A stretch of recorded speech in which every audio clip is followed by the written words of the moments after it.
At 6. Good evening. I'm Donna Briggs. And I'm George Sells. We've got two big developments today in the case of a local businessman who was shot and killed along Greenville Springs Road Friday after a fight with a police officer. Investigators say an autopsy shows the deadly bullet was fired by a bystander and not the officer. Also today, WAFB crime team reporter Jim Shannon answers the question of possible charges in the case. Jim? Thank you, George. Well, no charges will be filed against either the police officer involved or the bystander police say fired the fatal shot into the head of George Temple. Police say Temple, who was driving along Greenville Springs Road, attacked a police officer who had just given him a ticket for breaking into a funeral procession.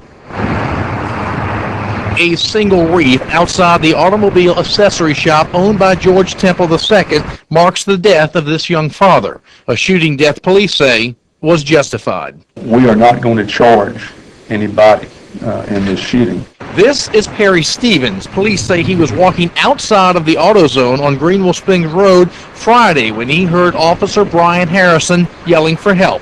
Harrison was reportedly on his back with George Temple on top of him.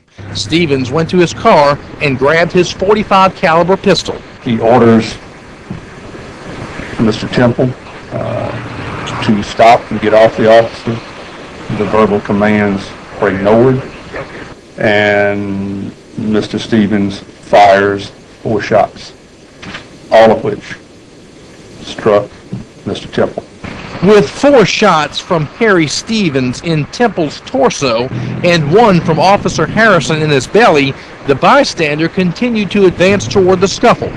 He again orders Mr. Temple to stop what he's doing and get off the officer.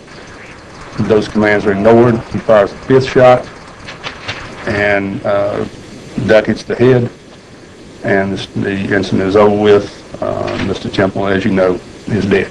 Perry Stevens has a permit to carry concealed weapons. East Baton Rouge Sheriff's Department Colonel Greg Ferries would not give out any more details.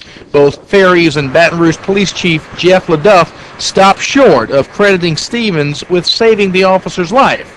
LaDuff says the entire incident is unfortunate. I spoke with the father at the scene briefly.